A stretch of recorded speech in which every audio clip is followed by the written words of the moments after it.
నమస్కారం నాటివి న్యూస్ వార్తలకు స్వాగతం. ముందుగా వార్తలోని ముఖ్యాంశాలు. హరీష్ రావుకు సవాల్ విసిరిన గజ్జల కాంతం ఘాటు వ్యాఖ్యలు. సిద్దిపేటలో కవితపై గెలవాలని హరీష్ కు సవాల్ విసిరారు. బీఆర్ఎస్ అప్పులపై కాంగ్రెస్ నేత గజ్జల కాంతం విమర్శలు. అభివృద్ధి దిశగా కాంగ్రెస్ ప్రభుత్వం సాగుతోందని వ్యాఖ్య. చోరీ కేసులో రికవరీ మేళా నిర్వహించిన సిపి బాగ్చి. 62 కేసులు ఛేదించి 54 మంది నిందితులు అరెస్ట్.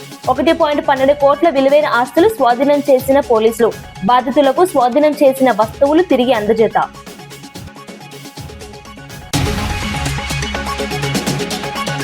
హోంగార్డుల హామీలపై కాంగ్రెస్ ను నిలదీసిన సబిత. పర్మనెంట్ ఉద్యోగుల హామీ ఎందుకు అమలు కాలేదని ప్రశ్న. పెన్షన్, హెల్త్ కార్డులపై ప్రభుత్వం స్పష్టత ఇవ్వాలని డిమాండ్. హోంగార్డులకు వెంటనే న్యాయం చేయాలని సబిత డిమాండ్.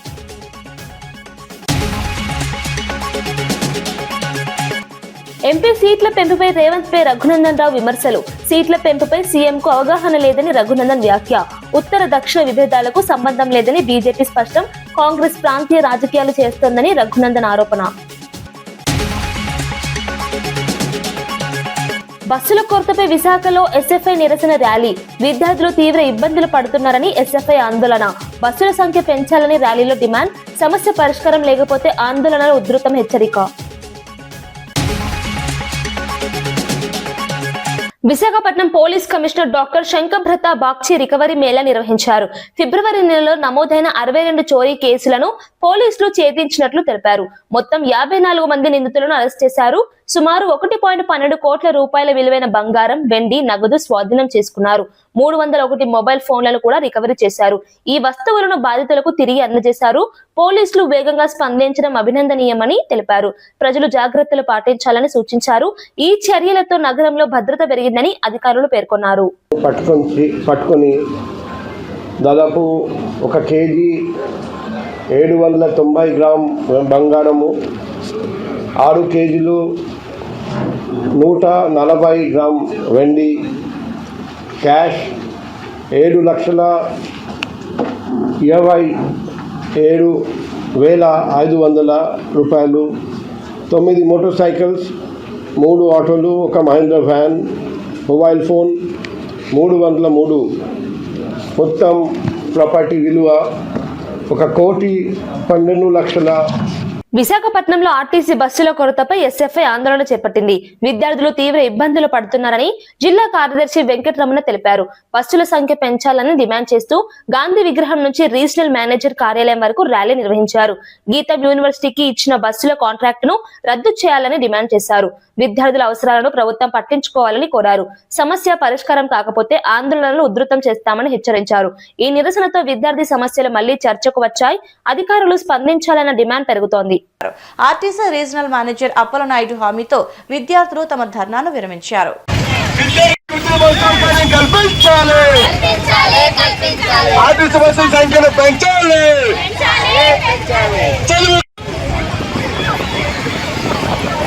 నల్గొండ జిల్లాను రాష్ట్రంలోనే అగ్రస్థానంలో నిలబెట్టాలని మంత్రి కోమటిరెడ్డి వెంకటరెడ్డి తెలిపారు. యంగ్ ఇండియా స్కూల్ పనులను 6 నెలల్లో పూర్తి చేస్తామని చెప్పారు. ఇంటర్ విద్యార్థులకు బ్రేక్ఫాస్ట్, లంచ్ అందించేందుకు బడ్జెట్ లో 500 కోట్లు కేటాయించినట్లు వెల్లడించారు. మహిళా సంఘాల అభివృద్ధి కోసం మోడల్ పెట్రోల్ బంకులు ఏర్పాటు చేస్తున్నామని తెలిపారు. జిల్లా అభివృద్ధికి ప్రభుత్వం కట్టుబడి ఉందని చెప్పారు. విద్య, ఉపాధి రంగాల్లో పురోగతి సాధిస్తామని పేర్కొన్నారు. ఈ చర్యలు ప్రజలకు ఉపయోగపడతాయని తెలిపారు. నల్గొండను ఆదర్శ జిల్లాగా తీర్చిదిద్దడమే లక్ష్యమన్నారు. అభివృద్ధి పనులు వేగంగా కొనసాగుతున్నాయని పేర్కొన్నారు. బి ఫార్మసీ, డి ఫార్మసీ, ఎం ఫార్మసీతో పాటు ఎల్ఎల్బి, ఎల్ఎల్ఎం కోర్సెస్ కూడా స్టార్ట్ చేస్తున్నాం. దాంతోపాటు ఇవాళ స్కూల్స్ని అంగన్వాడీ చేయడం మీ అందరికి కూడా జిల్లా ప్రజలకు, తెలంగాణ ప్రజలకు శుభవార్త. మొన్న క్యాబినెట్లో మేము తీసుకున్న నిర్ణయం ఏ రాష్ట్రంలో లేదు దేశంలో. అది ఇంటర్మీడియట్ చదివే పిల్లలకు కూడా అంటే పబ్లిక్ స్కూల్ కాన్ఫరెన్స్కి ఒక పబ్లిక్ స్కూల్ లెక్క ఈరోజు 15 కోట్లతోని స్థలాలు కూడా ఎంపిక చేసి దాన్ని కూడా పబ్లిక్ స్కూల్ కట్టడం. మీకు తెలుసు young India schools Nalgonda school అయితే ఆల్మోస్ట్ ఇంకా 6 నెలల్లో కంప్లీట్ చేస్తున్నాం. కొడంగల్, మధుర దాదాపు 50 బిల్డింగ్ స్టార్ట్ అయినాయి. 20,000 కోట్లతోని ఎవరు ఊహించని విధంగా ఇలా ఫస్ట్ క్లాస్కి వెళ్ళి ఎస్సీ, బీసీ, మైనార్టీ, ఓసీ కుల మతాలకు అతీతంగా హాస్టల్ సౌకర్యంతో cricket stadium at a time 1000 మంది తినే విధంగా డైనింగ్ హాల్స్ ఇలా ఫుట్బాల్ గ్రౌండ్స్ ఇవన్నీ కూడా పిల్లలకు చదువుతో పాటు అది ఫిజికల్గా కూడా ఫిట్ ఉండాలని చెప్పి యంగ్ ఇండియా స్కూల్స్ ఇలా ఇంకా చెప్పాలంటే సంక్షేమ పథకాలు మీ అందరికీ తెలిసినాయి, మళ్ళా చెప్పే అవసరం లేదు.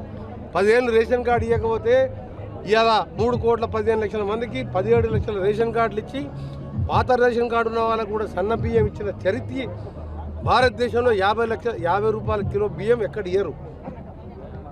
ఇలా మహాలక్ష్మి ద్వారా 9,700 కోట్లు ఆర్టీసీకి చెల్లించినాం.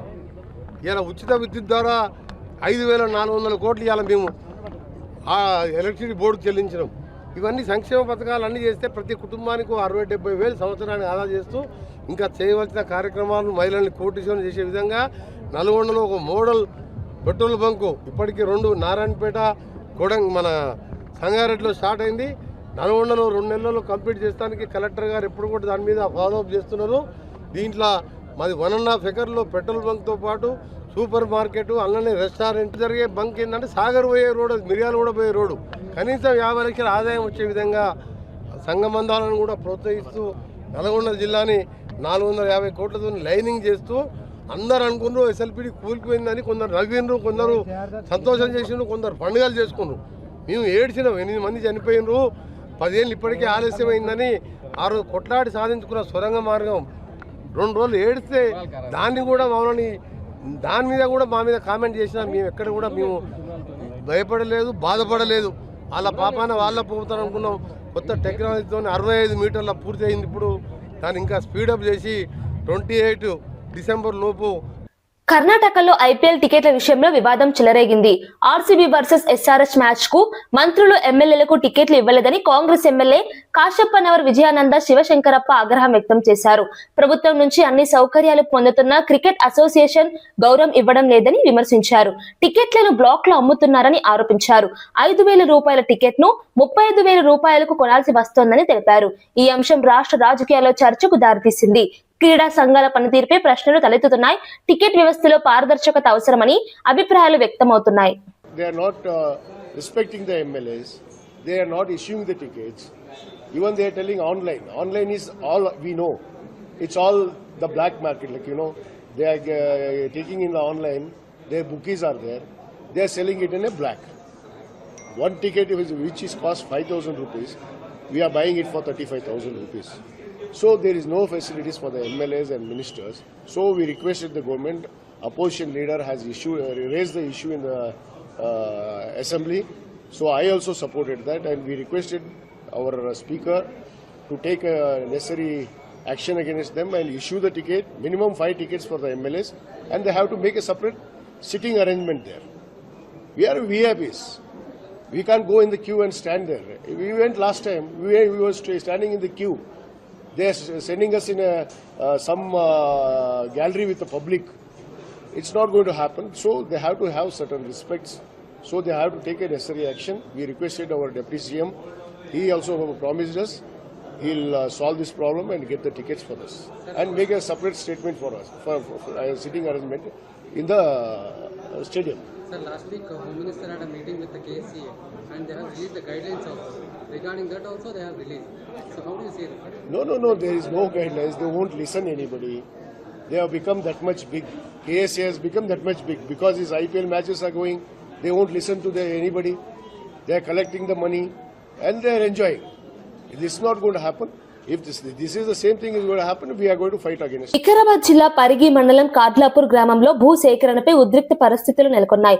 ఇండస్ట్రియల్ పార్క్ పేరుతో ప్రభుత్వం బలవంతంగా భూములు తీసుకుంటోందని కాంగ్రెస్ సర్పంచ్ పులిందర్ ఆరోపించారు. పార్టీ కోసం పనిచేసిన తమ గ్రామ ప్రజల భూములను లాక్కోవడం అన్యాయమని అన్నారు. ఎమ్మెల్యే రామ్మోహన్ రెడ్డిని కలిసి విజ్ఞప్తి చేసినా స్పందన లేదని తెలిపారు. ఎంఆర్ఓ, ఆర్డీఓ, కలెక్టర్ కు వినతి పత్రాలు ఇచ్చినప్పటికీ పరిష్కారం కాలేదన్నారు. భూములు తీసుకుంటే రైతులు రోడ్డున పడతారని ఆందోళన వ్యక్తం చేశారు. ప్రభుత్వం వెంటనే భూ సేకరణ ఆపాలని డిమాండ్ చేశారు. లేదంటే గ్రామస్తులతో కలిసి ధర్నా చేపడతామని హెచ్చరించారు. ఈ ఘటన స్థానికంగా ఉద్రిక్తతను పెంచింది. స్థానిక ఎమ్మెల్యే రామ్మోహన్ రెడ్డి సార్కి ఒక్కటికి 10 సార్లు ముందు కూడా చెప్పినా, 10 రకాలుగా చెప్పినా, 100 రకాలుగా చెప్పినా అర్థం చేసుకోండి సార్. నా ఊరు ప్రజలు రోడ్డు మీదకి రానియకండి. రోడ్డు మీదకి వస్తే వ్యవహారం మీకు మంచిగా ఉండదు, మాకు మంచిగా ఉండదు. అనేక రకాలుగా సమస్యలు వస్తాయి. దీని పరిష్కారం ఈ కాలాపూర్ కాకుండా, ఈ పరి కాకుండా వేరే కాన్స్టిట్యూన్సీలో కూడా తీసుకుపోయినా మన పరిగి మండల ఎంఆర్ఓకి మెమోరాండం ఇచ్చినాం, ఆర్డీఓకి ఇచ్చినాం, కలెక్టర్కి ఇచ్చినాం. ఇక మిగిలింది ఒక ముఖ్యమంత్రికి తప్ప మాకు ముఖ్యమంత్రి స్థానం మాకు లేదు కాబట్టి మేము ఎక్కడ వరకు వాళ్ళని అక్కడ వరకు పోయినాం. ఈ రోజు ఇప్పటి వరకు కూడా మొన్న డైరెక్ట్ రామ్మోహన్ రెడ్డి సార్ గారు ఇంటికాడ ప్రెస్ మీట్ పెట్టి ఇండస్ట్రీ పార్క్ కోసం మేము అభివృద్ధి కోసం చాలా మెరుగుపరుస్తున్నామని చెప్పి ఎప్పుడైతే ఆయన ప్రెస్ మీట్ పెట్టి చెప్పిండో ఆ రోజే నా ఊరు ప్రజలు మొత్తం తిండి బంద్ చేసి నమ్మకం ఇప్పటికి కూడా తిండి బంద్ చేసి ఆడోళ్ళు మొగోళ్ళు ఎంతో బాధపడుతూ ఉన్నారు. వాళ్ళకు ఉన్నది 1/2 ఎకరా 1/2 ఎకరా 2 ఎకరాలు 1/2 ఎకరా 10 ఎకరాలు 2 ఎకరాలు ఆ ఉన్న ఒకటన్న భూమి పోతున్నారు. ఇక వేరే దిక్కు వాళ్ళకి భూములు లేవు, ఏమీ లేవు. ఇక ఆ గౌటాన్ భూమి కూడా అవుతున్నారు. చేసుకొని బతకనికే ఆధారం లేదు. దీన్ని అర్థం చేసుకోవాలని 1కి 10 సార్లు నేను రామ్మోహన్ రెడ్డి సార్ గారికి చెప్పిన, అమ్మా నేను ఆపుతా, అమ్మా నేను ప్రయత్నం చేస్తా, అమ్మా నేను ఆపుతా అన్నాడు. కానీ ఇప్పటి వరకు కూడా స్పందన లేదు. దయచేసి రాష్ట్రంలో పెట్రోల్, డీజిల్ నిల్వలు పుష్కలంగా ఉన్నాయని civil supplies commissioner Stephen Ravindra స్పష్టం చేశారు. వాహనదారులు వదంతులను నమ్మి అనవసరంగా నిల్వలు చేసుకోవద్దని సూచించారు. నిన్న ఒక్కరోజే 1500 ట్యాంకర్ల ద్వారా సరఫరా చేసినట్టు తెలిపారు. ప్రస్తుతం సుమారు 20,000 కిలోలీటర్ల పెట్రోల్ అందుబాటులో ఉందన్నారు. సరఫరా వ్యవస్థ సక్రమంగా కొనసాగుతోందని చెప్పారు. ఎక్కడా కొరత సమస్య లేదని స్పష్టం చేశారు. ప్రజలు ప్రశాంతంగా ఉండాలని సూచించారు. పరిస్థితిని ప్రభుత్వం నిరంతరం పర్యవేక్షిస్తున్నదని తెలిపారు. ఈ ప్రకటనతో ప్రజల్లో ఉన్న ఆందోళన తగ్గింది. పబ్లిక్ ఎట్లాగా ఇబ్బంది కలగకుండా మనము ఈ సప్లై అన్నది చేస్తా ఉన్నాం. థర్డ్ ఇష్యూ ఒకటి వస్తే పిఎన్జి అంటే pipe natural gas. Pipe natural gas కి సంబంధించి కూడా ఈ డేటా చూడండి. పైప్ న్యాచురల్ గ్యాస్ కూడా మనకి 5 ప్లేయర్స్ ఉన్నారు మనకి దీనిలోని. All are again based in Telangana. ఇప్పుడు Bhagyanagar gas limited Hyderabad operate చేస్తుంది. అట్లానే mega city gas distribution private limited in Rangareddy, Mahabubnagar, Nalgonda and Warangal. అట్లానే టొరెంట్ గ్యాస్ అన్నది సంగారెడ్డి, మెదక్లోని. ఎంఎన్జిఎల్ కూడా మనకి నిజామాబాద్, కామారెడ్డి, మంచిర్యాలలో ఆపరేట్ చేస్తుంది. IOCL also operates in Jagtial and Karimnagar. So ఇక్కడ కూడా మీరు చూశారంటే మనకి పైప్ న్యాచురల్ గ్యాస్ మనకి బోత్ డొమెస్టిక్ కి సప్లై చేస్తుంది. At the same time pipe natural gas is also supplied to industries. So ఇక్కడ చూశారంటే మనకి పైప్ న్యాచురల్ గ్యాస్ మనకి టోటలీ యాజ్ ఆఫ్ నౌ 1,03,000 వరకు మనకి పైప్ న్యాచురల్ గ్యాస్ కనెక్షన్స్ ఉన్నాయి. సో ఇక్కడ మనకి ఈ వాల్యూమ్స్ చూడండి. ఈ పైప్ న్యాచురల్ గ్యాస్ కి సంబంధించి కూడా 5,584 మనకి క్యూబిక్ మీటర్స్ జనరల్లీ వాల్యూమ్ వీళ్ళు సప్లై చేస్తా ఉన్నారు. And industrial pipe natural gas కూడా 2,78,400 వరకు మనము వీళ్ళతోని సప్లై చేస్తున్నాం. సో ఇక్కడ pipe natural gas and CNG కూడా అసలు మనకి కొరత లేదు. ఇక్కడ సిఎన్జి ఏమో వెహికల్స్ చూడండి, వెహికల్స్ కి సంబంధించి మనకి డేటా. సో టోటలీ సిఎన్జికి సంబంధించి తెలంగాణలో ఒక 225 స్టేషన్స్ వరకు మనకు ఉన్నది. సో యావరేజ్ సేల్స్ చూస్తే మనకి 4,21,000 ఉన్నది. అట్లానే మనకి కరెంట్ సేల్స్ అన్నది ఇప్పుడు చూస్తే 4,19,000 వరకు ఉన్నది. సో ఓవరాల్ గా మనకి గవర్నమెంట్ ఆఫ్ ఇండియాస్ డైరెక్టివ్ ప్రకారం కూడా మనకి ఈ పైప్డ్ న్యాచురల్ గ్యాస్ పిఎన్జి అంటే పిఎన్జిని, సిఎన్జిని రానున్న రోజుల్లోని ఈ వీళ్ళ ఇన్ఫ్రాస్ట్రక్చర్ అంతా కూడా ఎక్స్పాండ్ చేయాలని గవర్నమెంట్ ఆఫ్ ఇండియా డైరెక్టివ్స్ ప్రకారము నిన్న మనము ఒక జియో కూడా ఇష్యూ చేశాము. ఈ జియో ప్రకారము వాళ్ళకి చాలా మటుకు lot of incentives have been given.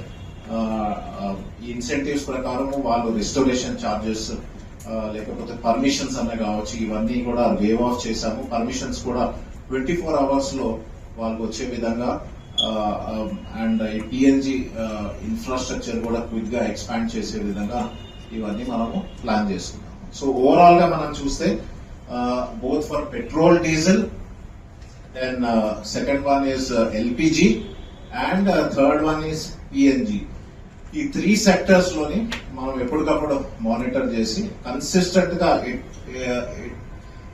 ఎప్పుడు మనకి ఈ సప్లై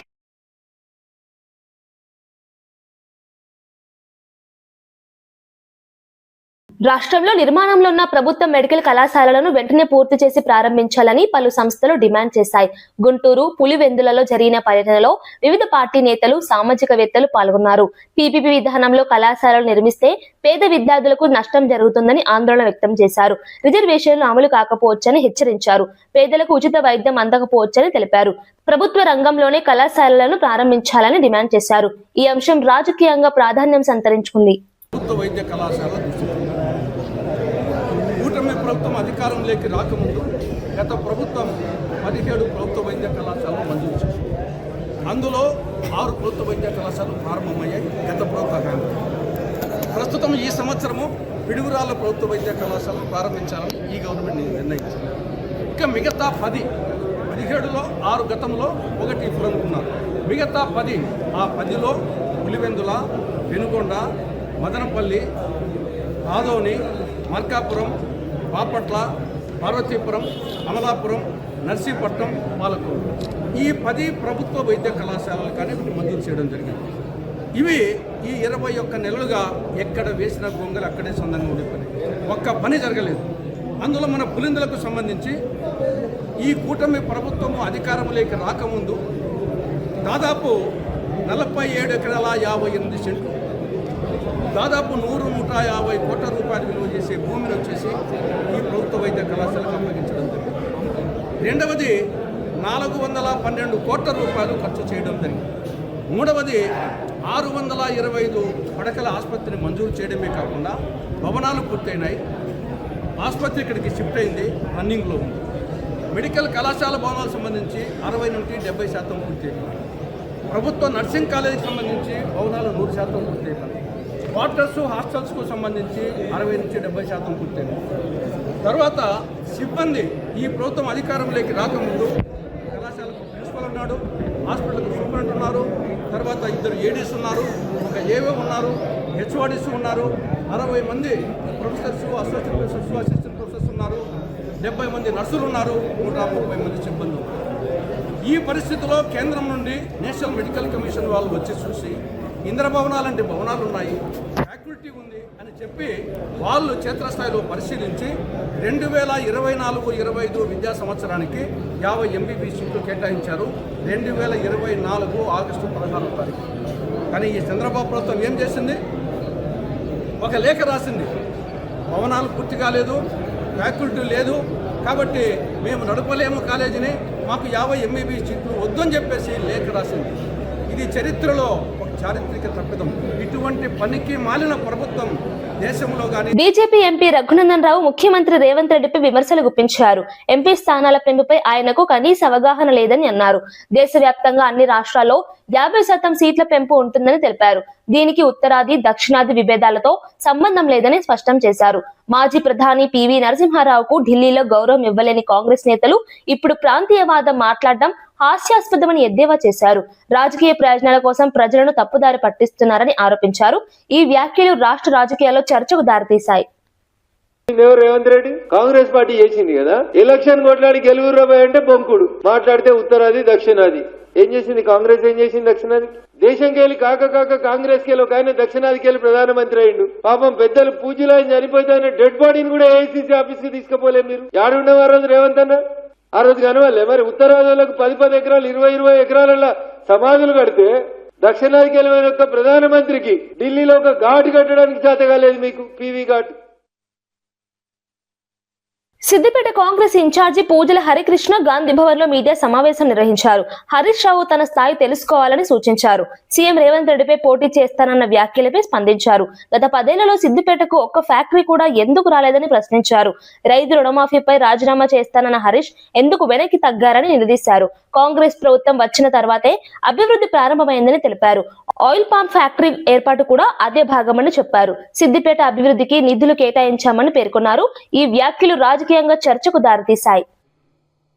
తెలంగాణ సెంటిమెంట్ అడ్డు పెట్టుకొని ఎస్టీలను బీసీలను మోసం చేసి నీ మామను అడ్డు పెట్టుకొని గెలిచొచ్చినోడివి. ఊరు సీఎం రా పోటీ చేస్తాం. సీఎం నువ్వు సీఎం నీ మీద పోటీ చేయవలసిన అవసరం లేదు.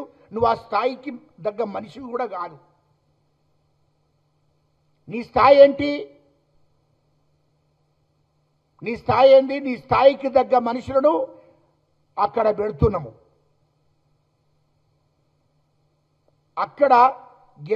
అక్కడ వస్తున్నారు. నీకు తగిన మిండలు వస్తున్నారు. ఆడికి నువ్వు తొందరపడకు. కాంగ్రెస్ పార్టీ తరఫున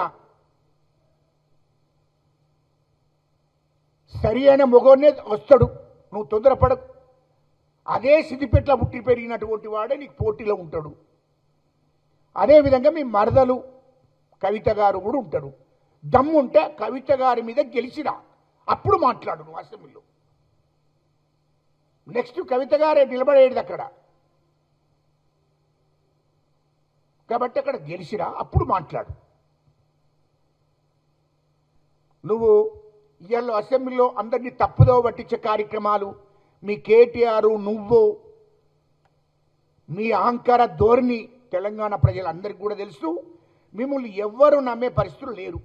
ఏమనంటే స్కీములు అమలు చేసిండ్రా. లుచ్చానా కొడుకులారా, మీ కేసీఆర్, కేటీఆర్, హరీష్ రావు మీరు 8 లక్షల గాంధీ భవన్ లో టీపీసీసీ ప్రధాన కార్యదర్శి గజ్జెల కాంత మీడియా సమావేశం నిర్వహించారు. హరీష్ రావు తన స్థాయి తెలుసుకుని మాట్లాడాలని ఘాటుగా వ్యాఖ్యానించారు. సీఎం రేవంత్ రెడ్డిపై పోటీ చేసే ధైర్యం ఉంటే సిద్దిపేటలో కవితపై గెలవాలని సవాల్ విసిరారు. గత 10 ఏళ్లలో బీఆర్ఎస్ ప్రభుత్వం భారీగా అప్పులు చేసిందని విమర్శించారు. సుమారు 8 లక్షల కోట్ల అప్పు చేశారని ఆరోపించారు. కాంగ్రెస్ ప్రభుత్వం అభివృద్ధి దిశగా ముందుకు సాగుతోందని తెలిపారు. జీవన్ రెడ్డికి పార్టీ అన్ని అవకాశాలు ఇచ్చిందని పేర్కొన్నారు. అయినప్పటికీ ఆయన వ్యాఖ్యలు సరైనవి కావని అన్నారు. ఈ వ్యాఖ్యలు రాజకీయంగా చర్చకు దారితీశాయి. అస్తమానం ఏది మాట్లాడు. అరే ఆర్మూరు నియోజకవర్గ అభివృద్ధి గురించి మాట్లాడు. పొద్దున్న లేవంగానే ఏదో ఒక బక్వాస్ మాటలు, చిల్లర పలుకులు, చిల్లర వ్యవహారాలు.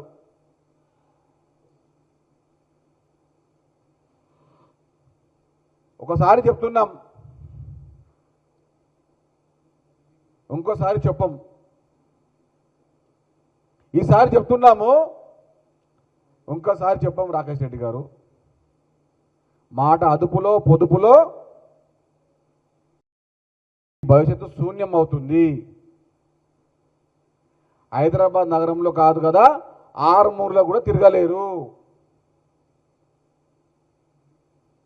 హైదరాబాద్ నగరంలో కాదు, ఆర్మూర్లో కూడా తిరగలేవు. ఇది మాత్రం పక్కా. ఇందిరాగాంధీ గారి గురించి మాట్లాడే స్థాయి నీది కాదు, ఆ స్థితి కూడా నీది కానే కాదు. ఖబర్దారని చెప్తున్నాం.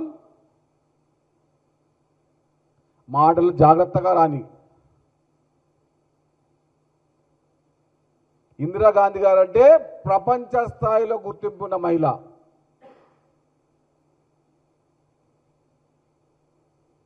చిల్లరగా మాట్లాడతాం, ఇట్లనే మాట్లాడతాం అని మాట్లాడితే మేము కూడా నీకన్నా మించి మాట్లాడగలం. మాట్లాడితే వినే శక్తి, స్థామత మీకు ఉండాలి. ఆ విషయాన్ని మర్చిపోకండి. కనీసం మహిళల పైన కూడా గౌరవం లేని అజ్ఞానులు ఎమ్మెల్యే, బీజేపీ ఎమ్మెల్యేలు. కనీస గౌరవం. ఇంట్లో అక్కన చెల్లెన అందరూ ఉంటారు కదా, మన కుటుంబంలో మహిళలు లేరా? ఇది నా మాట్లాడేది. ఖబర్దారని చెప్తున్నాం. నోరు అదుపులో పెట్టుకొని చెప్తున్నాం. ఆరుమూరు గల్లీల్లో, ఆరుమూరు గ్రామాలకు తిరగలేని చెప్తున్నాం. బీసీల సంక్షేమంపై కాంగ్రెస్ ప్రభుత్వం హామీలు నిలబెట్టుకోలేదని మాజీ మంత్రి తలసాని శ్రీనివాస్ యాదవ్ విమర్శించారు. ప్రతి బడ్జెట్ లో 20,000 కోట్లు కేటాయిస్తామని చెప్పి మోసం చేశారని ఆరోపించారు. కామారెడ్డి డిక్లరేషన్ పేరుతో బీసీలను తప్పుదారి పట్టించారని అన్నారు. మొదటి ఏడాది 800 కోట్లు ఖర్చు చేస్తామని చెప్పి అమలు చేయలేదని తెలిపారు. రెండో ఏడాది భారీ నిధులు కేటాయించినప్పటికీ ఖర్చు తక్కువగా ఉందని విమర్శించారు. బీసీలు ఈ విషయాలను గమనిస్తున్నారని చెప్పారు. రాబోయే ఎన్నికల్లో కాంగ్రెస్ కు గుణపాఠం చెబుతారని హెచ్చరించారు. ఎవరన్నా బీసీలకు ద్రోహి అంటే అది కాంగ్రెస్ ప్రభుత్వమే. ఆ రోజు బీసీ సబ్ ప్లాన్ పెడతామని చెప్పి అదే విధంగా సంవత్సరానికి 20,000 కోట్ల రూపాయలు ఇస్తామని చెప్పినటువంటి ప్రభుత్వం వీరి ఒక మోసపూరితమైనటువంటి హామీ 42% రిజర్వేషన్లు ఇస్తామని అదొక డ్రామా నడిపించారు. అదే విధంగా ప్రతి సంవత్సరం 20,000 కోట్ల రూపాయలు ఇస్తామని చెప్పి మొదటి సంవత్సరం 9,000 కోట్లు ఆల్రెడీ అంకల గారడి అని చెప్పి ఫైనాన్స్ మినిస్టర్ గారు చెప్తా ఉంటారు. మాది అంకల గారడి కాదు, వాస్తవికంగా ఇచ్చేటువంటి బడ్జెట్ అని చెప్పి. కానీ మొదటి సంవత్సరం వాళ్ళు ఖర్చు పెట్టింది మరి 800 కోట్ల రూపాయలు. అదే విధంగా రెండో సంవత్సరం 11,000 కోట్ల రూపాయలు కేటాయింపులు చేసి అందులో ఖర్చు పెట్టింది కూడా 3,000 కోట్ల రూపాయలే. మరి ఈ విధమైనటువంటి మోసాలు చేయడమే కాకుండా మా వాళ్లకు కాంట్రాక్ట్లు ఇస్తామని చెప్పారు, అది ఒక మోసం. బీసీలని స్వాతంత్రం వచ్చినప్పటి నుంచి మోసం చేసినటువంటి కాంగ్రెస్ ప్రభుత్వానికి బుద్ధి చెప్పే రోజులు ఆసన్నమైనాయని చెప్పి నేను ఈ సందర్భంగా తెలియజేస్తా ఉన్నాను. ఈ రోజు సమాజంలో 50% పైన ఉన్నటువంటి బీసీలకు మరి ఆ రోజు డెడికేషన్ కమిషన్ అని, జీవోలని, ఆర్డినెన్స్లని మరి కేంద్రంలో అక్కడ ఢిల్లీలో వెళ్లి జంతర్ మంతర్ దగ్గర ఒక సర్కస్ నడిపించినటువంటి కాంగ్రెస్ మరి ఈ రోజు రాష్ట్ర వ్యాప్తంగా ఉన్నటువంటి బీసీలు మరి రోడ్ల మీదకి వచ్చేటువంటి రోజులు ఆసన్నమైనవి అని చెప్పి నేను ఈ సందర్భంగా తెలియజేస్తూ తప్పకుండా రాబో రోజుల్లో ఈ కాంగ్రెస్ ప్రభుత్వాన్ని బీసీలే బొంద పెడతారని చెప్పి నేను ఈ సందర్భంగా తెలియజేస్తా ఉన్నాను. మీకు హామీలు ఇవ్వమని చెప్పిండి ఎవడు, మమ్మల్ని మోసం చేసి ఓట్లు వేయించుకొని ఈ రోజు మరి అనేకమైనటువంటి సందర్భాలలో మరి మమ్మల్ని కించపరిచే విధంగా మొన్న లోకల్ బాడీ ఎలక్షన్ లో జనరల్ స్థానాలలో కూడా బీసీలు గెలిచినటువంటిది అది దేనికి సంకేతం ఒకసారి గుర్తుంచుకోవాల్సినటువంటి అవసరం ఉంది. కాబట్టి ఆ రోజు కేసీఆర్ గారి ప్రభుత్వంలో మరి అనేకమైనటువంటి కార్యక్రమాలు మాకు గురుకుల పాఠశాలలు 19 ఉంటే 320. వార్తలు ముగించే ముందు ముఖ్యాంశాలు మరోసారి. హరీష్ రావుకు సవాల్ విసిరిన గజ్జెల కాంతం ఘాటు వ్యాఖ్యలు. సిద్దిపేటలో కవితపై గెలవాలని హరీష్ కు సవాల్ విసిరారు. బీఆర్ఎస్ అప్పులపై కాంగ్రెస్ నేత గజ్జెల కాంతం విమర్శలు. అభివృద్ధి దిశగా కాంగ్రెస్ ప్రభుత్వం సాగుతోందని వ్యాఖ్య. చోరీ కేసులో రికవరీ మేళా నిర్వహించిన సిపి బాగ్చి. 62 కేసులు ఛేదించి 54 మంది నిందితులు అరెస్ట్. 1.12 కోట్ల విలువైన ఆస్తులు స్వాధీనం చేసిన పోలీసులు. బాధితులకు స్వాధీనం చేసిన వస్తువులు తిరిగి అందజేత.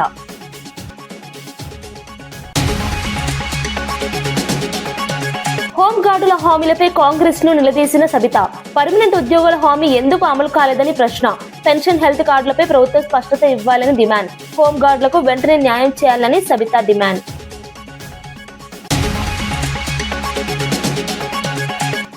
ఎంపీ సీట్ల పెంపుపై రేవంత్ పై రఘునందన్ రావు విమర్శలు. సీట్ల పెంపుపై సీఎంకు అవగాహన లేదని రఘునందన్ వ్యాఖ్య.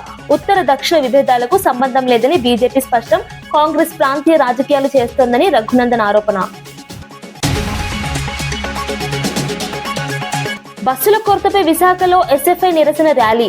విద్యార్థులు తీవ్ర ఇబ్బందులు పడుతున్నారని ఎస్ఎఫ్ఐ ఆందోళన. బస్సుల సంఖ్య పెంచాలని ర్యాలీలో డిమాండ్. సమస్య పరిష్కారం లేకపోతే ఆందోళనలు ఉధృతం హెచ్చరిక.